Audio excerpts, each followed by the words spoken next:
What's good, everybody? I am Adam Dash, and as you can see, my partner Sam is not here again this week as he studies for his GRE exams, because my man is going to PA school, and he's a smart-ass dude.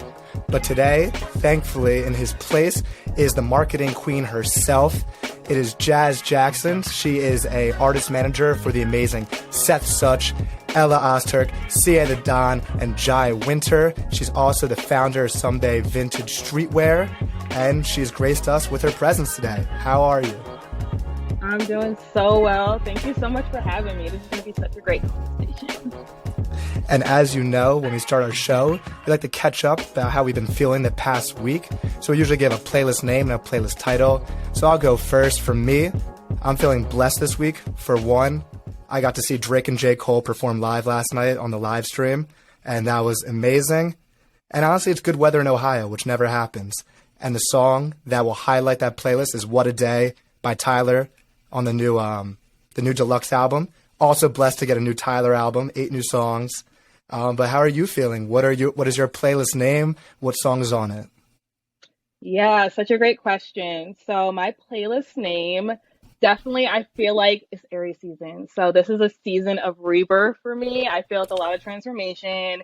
So my playlist name is going to be Rebirth. And the track is Thank Goddess by Queen Herbie. That's my track. I literally listen to it to start my day every day. And it just I'm at the tune in. Pumps me up. Yes. Check her out. Just awesome. Just feel good music. So that's the one I would have to go with. So to get into things, what is your music background? I mean, we've made our lives all around music, and it's been our love since we were little. So what made you decide that this was a path for you? Yeah, that's such a great question. I feel like I circled back to music. I grew up, honestly, I'm not the best singer ever, but I grew up in a very music-filled household. My grandparents were in the church choir. My granddad was a singer in the choir. He sang all around, and my grandma was the church pianist. So just naturally, I was just always around music in my household. My granddad played the drums. I grew up playing piano and violin. So we were just always very tapped in. And I grew up with my grandparents. So one of the things we would always do is like listening to records, listening to oldies, and just music from like the 50s, 60s. So I just got like a crash course in like music history, I feel like at a pretty early age. But I actually went to school for film production. So I originally wanted to go to LA, do that whole, I'm going to work my way up in the movie industry. I did acting as a child, so I was very set much on going into film, and eventually it circled back to, for me, especially after doing like a decade of marketing. So I've been within marketing for nearly a decade now, working within all aspects of it, especially social, digital, influencer. Once the pandemic hit, I really just had this like moment of I really want to chase after like the things that I'm passionate about. And for me, that was, of course, I love marketing. That's my bread and butter and what I'm known for. But I love music. I love creative. And at the time, a couple years ago, I just had more friends that are within the industry that were asking me for help on like, hey, like, what's TikTok? How do you use this? Or can you help me like with marketing for my release? So me helping out artists just came more naturally because of my expertise in the field. And then that's when I was like, hey, I really want to figure out how I can make this a career and pivot and do my own thing. And I was like, okay, I love marketing, I love music, but I love artists and artist development. So that was the area of like, hey, I feel like this is missing for a lot of artists. They just need someone in their corner who can really help to develop them, to really point them in the right directions. And that's really what inspired me to get into music specifically. That's awesome. And to get into like your artist management, because I'm curious, because you have a bunch of artists who all have different sounds. So how do you find the artists? Do they reach out to you? Is it just someone that you think is dope and you hit them up and you're like, if you ever need any help, and it kind of grows a relationship from there? So tell me about how you found your artists. Yeah, I feel like both happen pretty organically. I was, for example, like Seth and CA, already such a huge fan of them. So I was already connected with them. I think probably Twitter is where I find most folks, or just it's the pretty Hmm. tapped in community there. Yeah, I So love it. those were the ones like CA. I outreached to him first. Was like, hey, I love your music. I'm thinking about trying to go into artist management, etc.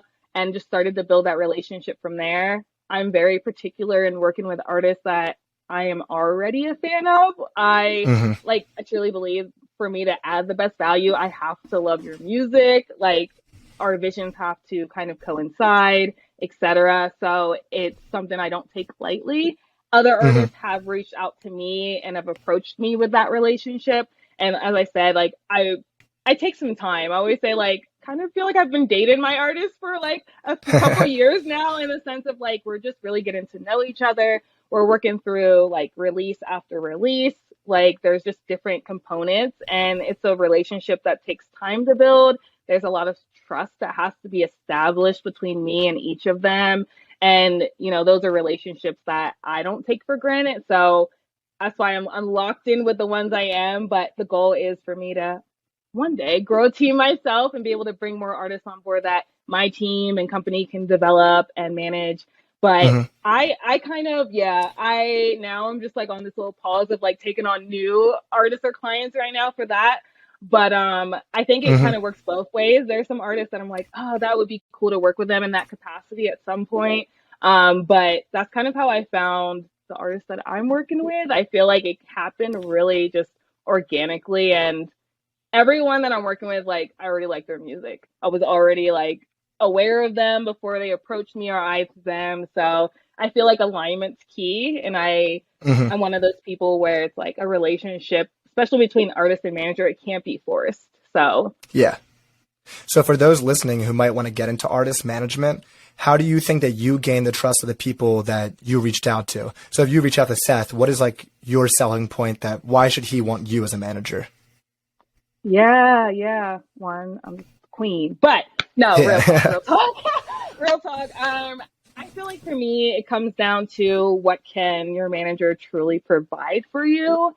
So I really look at it like I'm someone who when I commit to something, I do it. The business of music is a business in itself, and there's so much to learn. There's so much to know, whether it's on like the music admin side or the business side. Like this is a business. Like if you want to have a career that has longevity and success and is sustainable financially, you have to treat it as a business.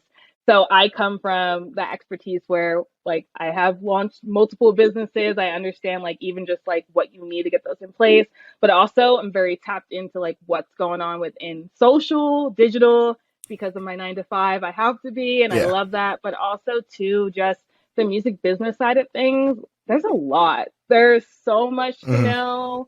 How do you register your music? Like, what is an EPK? What is sync licensing? Like, collaborations and partnerships. There are how to diversify your monetization streams. There's just a lot that goes into building a successful business that it's you need someone in your corner who knows what they're doing. So that's the value I provide. And I'm one of those people where I'm very honest about what I don't know, because I am also someone who understands I have a lot of expertise in marketing, but within music Hmm. business, entertainment law, all that stuff, there's so much stuff that's still fresh to me. So I'm also one of those people that I'm not ignorant to the fact that I can't know Yeah. everything.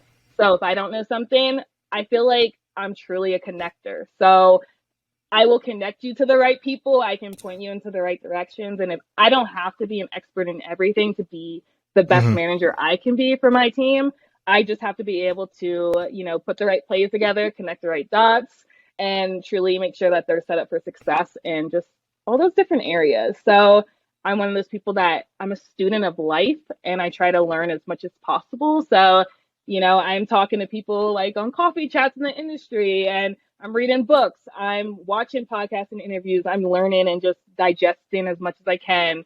I invest to develop myself and, go to these music business conferences all throughout the US. So I can stay up to date on what's really happening too. And I feel like that's what makes me my best self and allows me to be the best manager to my artists, because this is a relationships business industry, whatever you want to like say that as. Like it takes a village, and Hmm. you need a manager like on your team that's willing to like put themselves out there, make those relationships, those connections, mingle, all those things, but that is also strategic.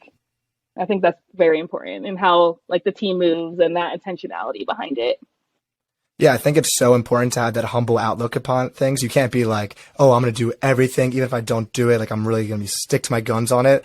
And like for me and Sam, we've had to do that with like right now he's not here. So I have to take on learning how to do the video editing for this whole thing and making the TikToks. And instead of keeping it to myself, I'm asking him for tips all the time. And I'm reaching out to other people who I've seen do TikToks. Though I think it's so important to be a student in the game always. So then are there any artists manager duos that you've looked at the trajectory of other careers and you're like, oh, that's a good person to follow, maybe take bits and pieces of? Yeah, yeah. I feel like I always try to pay attention to like those relationships and the teams that I see doing things really well. One that stands out to me is I don't know if you've heard of the artist, like that's I their think I name. have. Yeah, yeah. Yeah. So Sober I believe is one track, but Fame Combs is her manager, and just the way Fame moves with all of her artists is something that I pay very close attention to. Fame is also another Black woman in the industry, so in terms of Hmm. representation, I do look towards like what are my people doing, especially Yeah. my sisters in the industry. Love Renaissance, just the way that entire team moves with all their Hmm. artists or something that I love. Amber and Zybel is another team that I think they're doing really great stuff. And yeah, CXR, Noah, Miz, and all of them, their Yeah, they're artists killing it. are just some that immediately come to mind, just off the top of my Hmm. head. But there's Yeah. there's probably more if I had them into the things or shooting them off. But there's just so many amazing people within, especially the rising. I call them the rising artists. That I'm just like, what are their teams doing? Like, how are they supporting their artists, etc. And just the way that the teams are moving together. It's something. Yeah. I'm always like giving people their flowers because it's hard. It's hard. Doing this is not easy. Definitely. It's definitely something you don't know how hard it is until you try to start doing it. And you're like, shit, this is a lot of work. I remember in high school, I always looked up to Chance the Rapper and his manager, who he eventually fired. But seeing how Chance pioneered the whole independent movement and made $3 million off of a hat that just had the number 3 on it. And just being an independent artist himself, I thought was the craziest thing how he utilized the blog era so well, maybe better than any other artist. Because he's probably one of the biggest completely independent artists out there. I'm not sure if he's still Yeah. completely independent. And then he eventually fired his manager because he tried to help Chance out, and Chance dropped the big day and messed it up. And even J. Cole did a Dollar in the Dream tour, and he went on a whole tour for $1 to college campuses. And that's like when like a huge album by him came out. So the fact that he was still willing to take less money in the short run to make money in the long term and have a dedicated fan base, I always like studied that. I thought that was so cool how he did that. So what other tips do you have? I have always studied that too. I love that. Like I like that whole college tour thing. It's a gem that I feel like not many teams are capitalizing Yeah. on is college runs. I used to plan a lot of college tour or like entertainment when I was in school. So it's something. Tap in. Yeah. Colleges, they got budgets too. So Yeah, I'm in the club at Ohio State that plans our free concerts for students. And some of these artists, like our budget hasn't risen with how everything just keeps getting more expensive. But some of these artists ask for so much money. And in my opinion, I think it's sometimes more important to take less money now and get all these kids in the college campuses to be streaming your music. Because I won't name names because I don't think I'm supposed to in the club. I signed like an NDA agreement. But certain artists aren't that big and they're asking for over $100,000. And I'm like, since COVID, I don't even know if you can perform. Like this could be great practice for you. It gets a whole big college campuses listening to your music. So it's been stressful in the yeah. club that certain artists are asking for too much money. Yep, I have not planned like that sort of event in such a long time, but I believe it, and I feel that's where your team does matter because every decision is a big decision. But I'm one of those people that I always have colleges on my map in the future Yeah, because it makes you have so to. much sense. You have I to. mean, Don't forget. that's, Don't forget where your target audience is at. Where your fans at. yeah, it's that They're in 18 to school, 22 year probably. olds. You got to get it. Yep. So when it comes to you finding artists and like giving advice to your own artists, what makes you click play on an album? Because for me, like I've talked about with Sam, how important album art is and how important like just the vibe and the back, like Tyler, the Creator, every single music video, you look at it and you're like, that's a Tyler, the Creator music video. There's an aesthetic about it and building up your own brand. So what do you tell your own artists? Yeah, I think for me, that's such a great question. For me, what really makes me click play on an artist, oh, cover art does matter. 1000%. You can tell when something's just thrown together on like a Canva versus when someone has put a little bit of investment to invest in those assets. I think those high quality visuals, so high quality doesn't mean expensive. I feel like Yeah. that continues to get misconstrued, but high quality just has to be quality content. But I love someone like Tyler the Creator because he's very intentional with everything he does and his brand and his aesthetic. The Weeknd is another example of kind of that aesthetic. Even like Doja Cat is very aesthetic with her branding, and I don't listen to her a lot, but even from Planet Her, just the whole Yeah. rollout from it. For me, what makes me click play, that's so interesting because I even find artists have 0 monthly listeners and still click play just off of if someone like I'll listen to music because I have found the most incredible artists who have like no momentum, cover art's not the best, but just sent me something, or I'm just on SoundCloud or Spotify just digging like I usually do. So I feel like, yeah, I go with my gut. People send me a lot of stuff. So I take a chance on pretty much everyone. I'm one of those people that when I get submissions, I listen to everything because great cover art will make me click it. If you have a great visual, yes. But there's so many artists that like in 5 years, they're going to be these superstars that if I didn't click play now, like I would have missed that. And that's what I don't want to miss. So as someone who is just trying to discover who's next in 5 years, I take all chances. But if we're talking about definitely what was going to make anyone click, like you need that great cover art. You're definitely going to need those visual components. Like it can be shot on an iPhone. These new iPhones, I don't even have the newest They're crazy. iPhone. So I'm jealous of everyone with the newest iPhone because I'm like, it does this and it looks so good. And I'm like, why are people complaining about creating any content when you have a freaking supercomputer in your hands that can get a little gimbal and just do whatever you want? So those are some things that I look at, but I do like open up like music submissions even for my personal playlist. So I do take chances on everything, and I've almost not clicked play on some stuff, and then I did it. And I'm like, wow, if I didn't click play on this, I would have missed this. I would have missed it. So yeah, and it's addicting finding those new artists and like the feeling of sending a song to your friend and they're like, oh, who is this? And you're like, yeah, I found that song. I'm a good curator with that. It makes you feel a little like inflated a little bit with the ego. You're like, oh, I could be an A&R right now at any label. I could pick them out. I feel like I've been in A&R for so much longer than like I guess I've titled like officially been doing it, because even years ago, like 5 years ago, I was still doing the same thing. Like I don't even really listen to like what's quote unquote mainstream. Like for me to check out a project, it's like I'll see something on Twitter like, why is everyone flaming this? And then I'll like, okay, I'll go check it out. But my head is so in the underground that it's like that's where it is for me, because even like way back like 2016, 2017, 2015, Russ, I was big on Russ before Russ even broke through. Coda the Friend, I still say I was one of his first fans, and Coda will say that too. He does not. So I built a relationship with him over the years, and like that came from just like finding people like before they were like rising, these big independent artists. And it's crazy because my artist predictions are never wrong, and I have not failed yet. So when I co-signed it, I'm like, you're gonna break through. Jack Harlow, I remember Jack too. Same. I was the biggest Jack Harlow fan back in 2016, 2017. When he dropped Sundown. Yes, that music video was all over Twitter.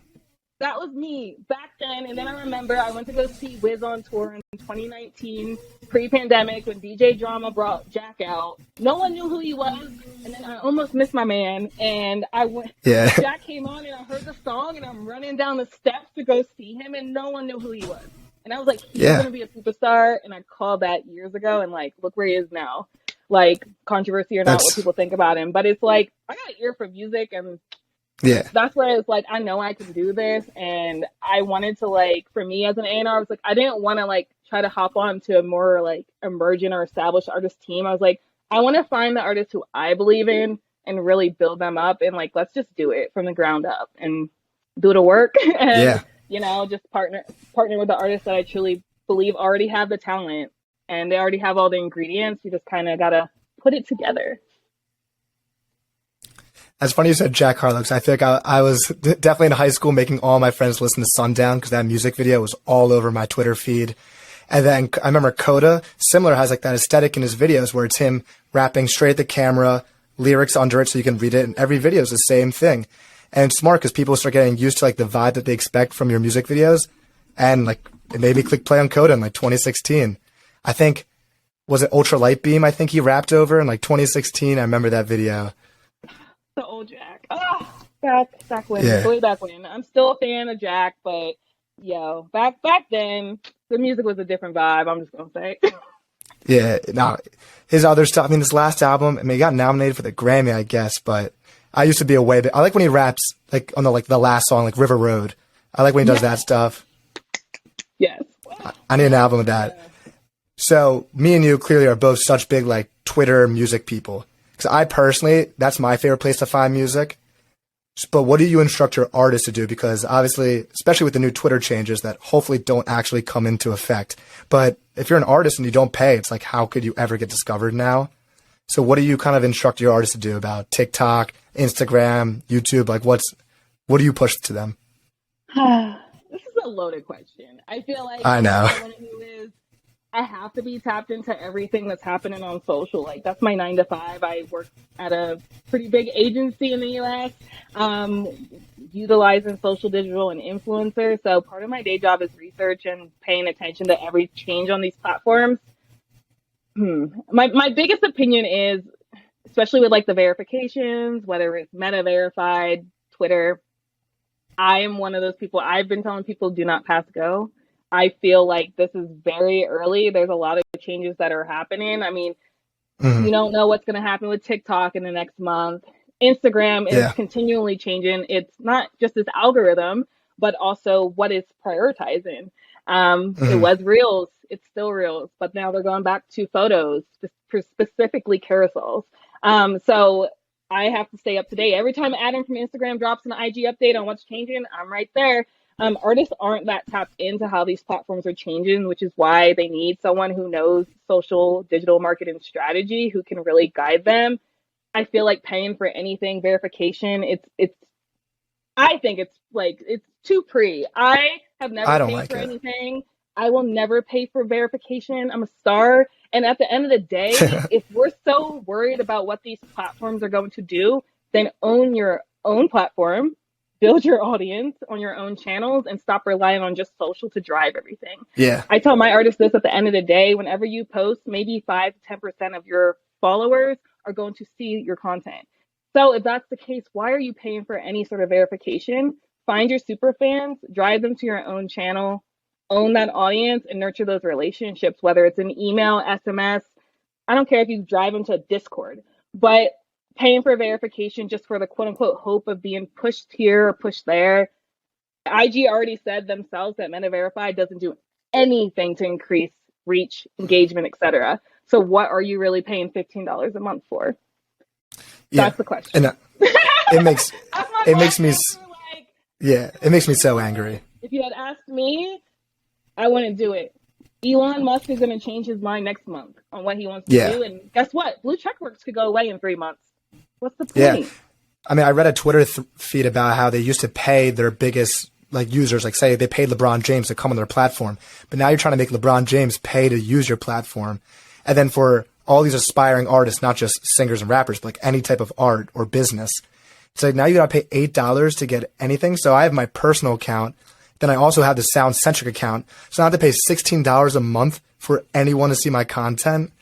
It just seems like unfair to anyone who's trying to utilize the platform, which for why it's so great in the first place, which is communication amongst people and collaborators.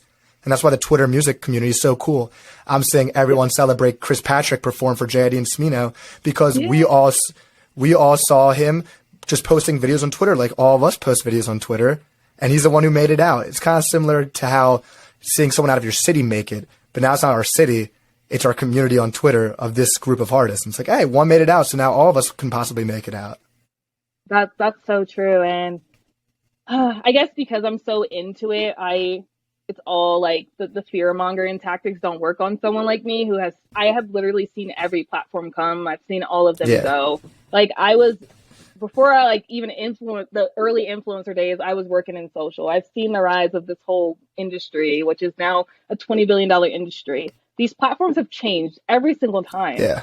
And if people don't pay, they will stop doing this. So the fact that people are just paying is why they're going to do it. So if you pay, like, what really are you going to get out of it? Because like you said, if it's at the end of the day about building community collaborations and building that network, you could do that without paying for it. They can't stop you from using that Yeah. platform. So I just say, stop wasting your money. Like, if you're going to spend $10 a month, you get something that's going to help your career. Like, that's what I would say. Yeah. Like, whether it's a platform scheduling tool or $10 a month to join a Patreon that teaches you something about the industry, use that money somewhere else, because you know they're charging for it because people are going to pay for it. It's just like everything in life. Yeah. Yeah. I just love Twitter so much. I'm definitely addicted. So I'm just praying it doesn't screw up my timeline. But I guess I'll be a free agent. I'll be on the like, market. Look here. I'm going to find my people with or without paying. I refuse. Yeah.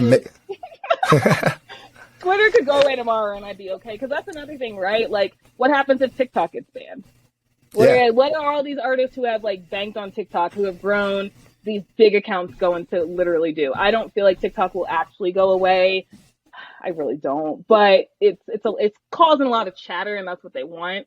So I just feel like it's one of those things where, but what if it did happen, right? Like, there's a lot of people who talk about just TikTok all the time, and I'm like, we might not have TikTok in a year in the US. Then what? Like, that's why it's like ownership is everything. And if you're cultivating connections with your fans, you should not be relying on social media to keep up with them. At the end of the day, too, we don't own our social media account. So if IG deleted your account tomorrow, what would you do if you don't have an email list, any way to communicate with those people? And I feel like that's the gap that I continually try to fill in, whether it's with my team or my clients. Like, you need a website, you need a newsletter list, you need these things, because you don't control anything outside of that. Like, and that's like this hard part of like social's so important, but there's also like the side of it where don't worry about just growing your followers. There's so many other things we have to make sure we're doing to make sure like those fans are moving to the right place. Yeah. And I think Patreon's a really cool platform for artists. That I know one of these rappers I love is Marlon Craft, and he has a Patreon where people can pay and they can get early releases of songs. You can do a sit-down not interview, but you have a discussion where he talks about his music. And it's just about offering your fans just a more intimate experience. And if maybe they truly support you, maybe they'll throw you $2 a month. And if 100 fans throw you $2 a month, that's $200, and it grows from there. I think it's so smart. Yeah. And there's like so many great platforms. IG's testing in beta right now broadcast channels as well. Oh, cool. A series of people. I'm not in the beta test. I just know what's happening. But broadcast channels are pretty much like the IG groups, but way more better. It's where it's like your own private community where you can still share like some like content, different things. So there are like those community aspects of platforms. IG, they're doing it right. I know people talk about IG being dead, but Instagram's not dead, y'all. I'm sorry. It's not dead. Stop saying it. It's not dead. Yeah. Ever. I don't see, because IG's owned by Facebook and Facebook's not going anywhere. So I just think like, it's just one of those things. But IG's doing it. They're trying it. They're bringing community back. Yeah. I will give it to them. They're doing their best, which is why I'm giving IG more of a chance, because they're bringing back photos too, because I like photography. So that's my thing. So I'm like, short form content's great. We love the videos and reels, but photos, we miss those. And I definitely feel that. And as our attention spans continue to dwindle down and down, how do you advise your artists on things like creating albums versus maybe an EP? So as an artist, I love making like conceptual albums. I like it flowing from song to song on a purpose. But on the other hand, maybe your best song and most exciting song should be the first song on the album, even though it doesn't have that album intro feel. So like, how do you advise your artists on that and juggling that juxtaposition? Yeah, another loaded question. I'm one of those artist managers that I guide them, but I let them make their own decisions on what they want to put out. So if they tell me I really want to drop an album, I'm like, okay, cool. But then I'm like, okay, we need to plan this album and tease it out the right way. So if it is an album, what are going to be the one or two strongest singles that were really going to like push and amplify the most. I'm very much like you. I very much prefer projects over singles. I love conception. I love storytelling. I love narrative. And I feel a lot of artists are great with that. I am not a fan of just pushing the single by single method. It doesn't make sense for every artist. I just believe it's in how you roll out your project and how effectively do you market it. I feel like that's the problem because there are people that put out albums and then it's like 15, 20 songs, but they don't do anything with it.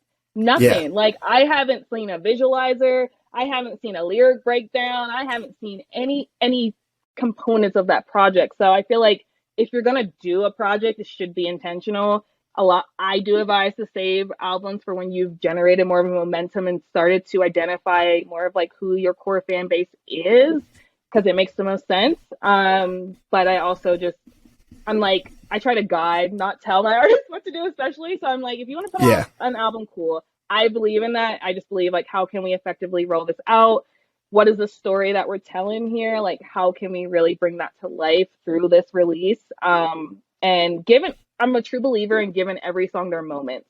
I think that's the biggest thing for me. It's like, how can you give every track their moment? So if it is like a 4-song EP, there should be like a visual component to all 4 of those songs. There should be some story narrative behind everything. We should see something really truly come to life. And of course, Dende and 95 Civic is the most recent example of they're doing that right with storytelling, with concepts, with narratives, with like explaining the behind of like, why did you name it 95 Civic or whatever? Like those are those elements of, if you're going to do a project, roll it out like that. The visuals are done, the story's there. And you really build like the world around your art, but also an experience for your fans. Like from love to heartbreak, from this to that. Like, I feel that's a journey that you can bring your fans and audiences on with you, but the strategy has to be there, the narrative, the story, all that has to come to life. And I don't see that happening as much as I would like it to, especially within like rising artists. And not everyone has a team behind them or someone who maybe can think strategically in that way. But I just feel like I even see it like so much where artists drop projects or an EP and then it's like crickets, just crickets. Yeah. Just crickets. I don't think it makes me so sad too, because the music's so good. And it's like, there's just no, the push behind it. It's like what's missing. So yeah. I think a lot of artists have the false idea that like if you just drop good music, people will find it. But at the end of the day, you have to be your biggest cheerleader, especially if you don't have a manager. So we talked to Morgan Gold about this, who's an artist from Chicago, and love Morgan. She's like, I might get annoying from tweeting so much, but like, fuck it. Like, who else is tweeting about my music besides me? And that's the exact way you gotta do it, because although your initial followers might get annoyed, the people who randomly see it on their timeline because they don't follow her, but someone retweets it, get to hear her music. And at the end of the day, that has to be you. You got to be your biggest fan and biggest supporter. 1000%. I feel like for myself too, as someone who is an entrepreneur, I have to tweet about like my services and the things that I sell. And I'm not a salesperson. Selling seems very far off of what I want to do. But I also understand like I'm in the business of I have to still sell and I have to show up every day. So, and knowing that only 5 to 10% of my audience has seen this tweet, I'm going to retweet it again and again and again. Yeah. And again. But it's so true. And I say that to my artists, like, if you're not your own biggest fan, how do you expect anyone else to ride for you? Like, if you don't post about your own music, how could you expect your fans to post about you? If you're not posting that you have merch, like, how can you expect anyone to buy from you? It's the same thing. It comes back to, I know we feel like, oh, we're doing it too much, but I'm like, you cannot do it too much. You truly cannot. Yeah, you can't. Unless you spam in like 50 tweets a day, but most people aren't doing that, so we're good. Nah, they're nice with it. So Jazz, one last question, just to give you kind of a current industry thing, because as you can see behind me, I'm a huge Tyler, the Creator fan. Just everything we talked about today. He's also so good to his fan base with dropping every 2 years, providing constant visuals, features, different things. Like, I think he's like the #1 artist to his fans. But what is your opinion on deluxe albums? Because sometimes artists will drop on Thursday, and then on Monday they drop a deluxe, and it's like, that was too much music to consume very quickly. Versus Tyler, 2 years later, is like, here are the songs that didn't make my album, and they're top tier, and everyone's tweeting, are Tyler's like B-track songs better than all these artists' A-track songs. It's funny, but what's your opinion on the whole Deluxe? Yeah, I feel like for me, you're exactly right. I feel the same way that it's just happening. Some of them are happening way too fast. I'm very much a proponent of a deluxe having all unique tracks. I have not listened to Tyler's project. I am going to say this, so don't fault me yet. I'm going to listen to it this week. It's good.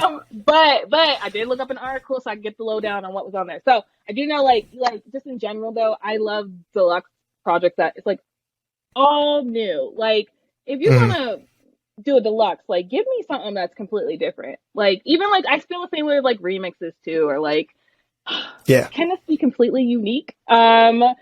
Was there anything different? So anyway, I'm one of those things like I feel like music needs time to breathe. I love how Tyler does it, and some artists do it where they do give that space, whether it's 3 to 6 months where they're still just pushing that primary album. Because at the same way I think about rollouts and just everything, I'm like, if you release a deluxe a month later, there's no way you gave those songs their moments in a month. Not at all. So much you could do on that project with those 10, 15 tracks that you didn't even do because you wanted to release this deluxe album. So I feel like, yeah, I don't know, teams are just making decisions and labels that I don't necessarily agree with, but I truly believe like Deluxe is one, unique project, unique songs, brand new, and then two, like give the music time to breathe. Give those songs their moments, like just yeah. They're moving way too fast with some deluxes. I've seen them too. And then it's like 10 new tracks or 20 new tracks. I'm like, look, this is like a 40-song project. I cannot. Yeah. I'm one of those people that's so busy too. So like for me to listen to a whole project and a whole other deluxe, like it better be darn good. It better be tight. It better be but yeah, I think just in music, like you said, like the attention spans, just how quick people are moving on from song after song. Like you see like every Friday it's hundreds of new songs. Like how anyone can keep up. That's why I don't call myself a curator, because the speed that some of y'all gotta listen to music, I could never be me. I could never just digest that much music that quickly because of the speed of things. So that's why I believe in like it's okay to slow it down. And if you're truly connecting with your audience and your fan base and you're catering to them, then they're gonna wait. They're gonna sit and marinate with you. And they're gonna love everything that you put out, and they're gonna love it even more when you can bring them along through that experience with you. So deluxes are great, but the rush deluxes, I'm not too much of a fan of. It's awful. Like when it's dropped a week after your project, I'm like, okay, these are the 10 songs that were the worst that you made, and now you're just giving it to us right away. So let me give some time to digest the 15 that should have actually made the album. And then after tour, I'll be excited to hear a little bit more music from you. Well, Jazz, thank you so much for coming on. Anything you want to plug right now? I know you have a lot of artists. Seth just dropped last night, or 2 nights ago by the time this drops. But yeah, take the floor. Yes. Oh my goodness, shameless plug. Gotta shout out my artist. Yes, Seth just released Peace. Brand new single, visuals coming out, and Ella Ostrick also just released Healing on the 24th. So just a lot of momentum. If folks want to follow me, they can catch me on IG, Twitter, all the social networks. It's all that jazz XX_. And then I'll be having my new agency website built out soon for artists who do want to work with me for services. So I haven't even shared my name yet, so we're not going to say it right here, but it's coming. But yeah, thank you once again so much, Adam, for having me on for this great conversation. It was so good. It's so good. Thank you so much for coming on, and we are out. Bomb noise.